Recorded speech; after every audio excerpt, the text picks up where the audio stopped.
Hello, welcome to season buds. நம்ம இன்றைக்கி பார்க்க போகிறது ரொம்பவே டேஸ்டான மருத்துவ குணம் நிறைந்த கத்திரிக்காய் பூண்டு பொரியல் எப்படி சுலபமாக வீட்டிலையே செய்கிறதுன்னு பார்க்க போகிறோம்.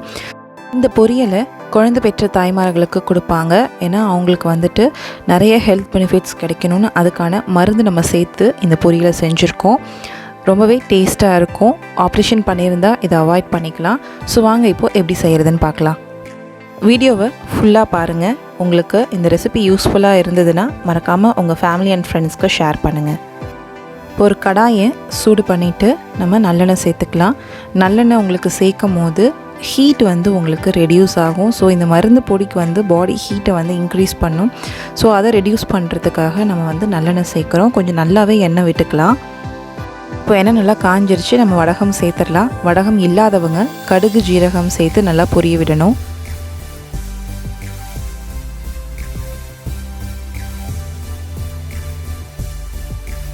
வடகம் நல்லா பொரிஞ்சிருச்சு. இப்போ நம்ம கருவேப்பிலை சேர்த்துடலாம். கருவேப்பிலை பொரியும் போதே கூடவே நம்ம நறுக்கி வச்சுருக்க சின்ன வெங்காயம் பூண்டையும் சேர்த்துட்டு நல்லா வதக்கணும். அந்த வெங்காயமோட கலர் சேஞ்ச் ஆகணும்.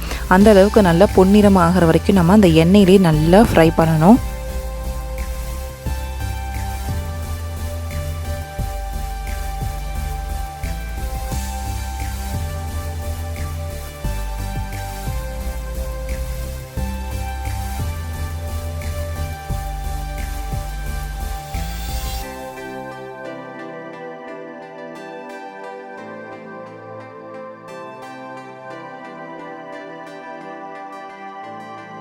வெங்காயம் பூண்டு நல்லா வதக்கியாச்சு. இப்போ நம்ம தக்காளி சேர்த்துடலாம். தக்காளி சேர்த்துட்டு கூடவே நறுக்கி வச்சுருக்க கத்திரிக்காயும் சேர்த்துடலாம். கத்திரிக்காய் நம்ம கடைசி நிமிஷத்தில் தான் அரிஞ்சு சேர்த்துருக்கோம். நம்ம ஃபஸ்ட்டே அரிஞ்சு வச்சுட்டு அதோட கலர் உங்களுக்கு சேஞ்ச் ஆயிரும். டேஸ்ட்டும் நல்லா இருக்காது. ஸோ நீங்கள் சேர்க்கும் போது கத்திரிக்காய் அரிஞ்சு சேர்த்துருங்க.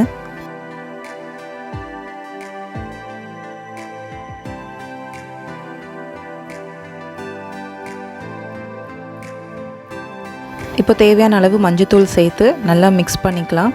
அடுப்பை சிம்மில் வச்சுட்டு இப்போ நம்ம மருந்து பொடிக்கு ரெடி பண்ணிடலாம்.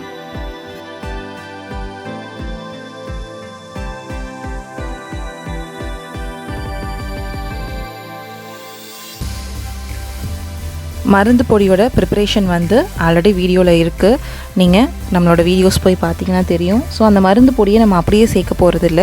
அது கொஞ்சம் குறைன்னு இருக்கும். நம்ம எப்போவுமே சேர்க்கும் போது மிக்ஸி ஜாரில் நமக்கு தேவையான அளவு மருந்து பொடி கூடவே கொஞ்சோண்டு தண்ணி போட்டு நல்ல ஃபைன் பேஸ்ட்டாக அரைச்சி தான் நம்ம சேர்க்க போகிறோம். ஸோ இப்போ அது மாதிரி தான் நம்ம ஃபைன் பேஸ்ட்டாக அரைச்சி எடுத்துக்கலாம்.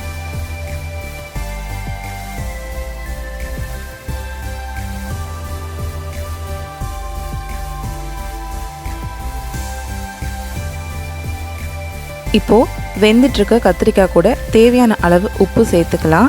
உப்பு சேர்த்ததும் கூடவே நம்ம அரைச்சி வச்சுருக்க மருந்து பேஸ்ட்டையும் சேர்த்துடலாம். சில பேர் தலை குளிச்சா ஒத்துக்காது, சளி பிடிச்சிக்கும் அந்த மாதிரிலாம் சொல்லுவாங்க. நீங்கள் தலை குளிச்சுட்டு இந்த மாதிரி மருந்து குழம்பு வச்சு சாப்பிட்டீங்க அப்படின்னா உங்களுக்கு அந்த மாதிரி ப்ராப்ளம் வர்றது கம்மியாயிரும். ஆனால் ஒரு கண்டிஷன் நீங்கள் இந்த மாதிரி மருந்து குழம்பு எடுத்துக்கும் போது கண்டிப்பாக தயிர் சேர்த்துக்காதீங்க. தயிர் இதுவும் ஆப்போசிட் ரியாக்ஷன் ஆகும். ஸோ தயிர் சேர்க்காமல் வெறும் இந்த மருந்து குழம்பு மட்டும் சாப்பிட்டு பாருங்கள். உங்களுக்கு நிறைய ப்ராப்ளம்ஸ் ரெடியூஸ் ஆகும். இப்போது எல்லாமே நல்லா மிக்ஸ் ஆகிற மாதிரி நம்ம கலந்து விட்டுக்கலாம். நல்லா கிளறி விட்டுட்டு நம்ம ஒரு பிளேட் போட்டு மூடி வச்சிடலாம். இந்த பொரியலுக்கு நம்ம தனியாக எந்த மிளகாய் தூளும் சேர்க்கலை. ஸோ உங்களுக்கு ரொம்ப ஹார்ஷாக இருக்காது. அதனால் குழந்தை பெற்றவர்களுக்கு எந்த ப்ராப்ளமும் வராது. 10 to 15 minutes மீடியம் ஃப்ளேமில் நல்லா குக் ஆகட்டும். நீங்கள் இப்போது ஓப்பன் பண்ணி பார்க்கும் போது கத்திரிக்காய் உங்களுக்கு நல்லாவே வெந்திருக்கணும். ஸோ கத்திரிக்காயும் பூண்டும் வெந்துருச்சு, உங்களுக்கு ரா அரோமா இல்லை அப்படின்னா நம்ம அடுப்பை சுவிட்ச் ஆஃப் பண்ணிடலாம். உங்களோட மெடிசினல் பிரிஞ்சால் கார்லிக் கறி ரெடி ஆயிடுச்சு. இப்போது சைடில் நல்லா எண்ணெய் விட்டுருக்கு. நமக்கு ஐடென்டிஃபை பண்ண தெரியல அப்படின்னா இந்த மாதிரி எண்ணெய் விட்டும் போது நம்ம அடுப்பை ஆஃப் பண்ணிக்கலாம். இந்த பொடி குழந்தை பெற்றவர்களுக்கு மட்டும் இல்லை, நம்ம எல்லாருமே சாப்பிட்லாம். ஸோ உடம்பு ரொம்ப ஹீட் ஆகாமல் இருக்கிறவங்க தாராளமாக இதை எடுத்துக்கலாம். கத்திரிக்காய் எனக்கு ஒத்துக்காது, அரிப்பு எடுக்கும்னு சில பேர் சொல்லுவாங்க. அந்த மாதிரி இருக்கிறவங்க மட்டும் இதை அவாய்ட் பண்ணிக்கோங்க. மற்றபடி எல்லாருமே இதை சாப்பிட்லாம். இந்த மாதிரி ஹெல்த்தியாக செஞ்சு சாப்பிடுங்க. எப்போவுமே ஆரோக்கியமாக இருங்க.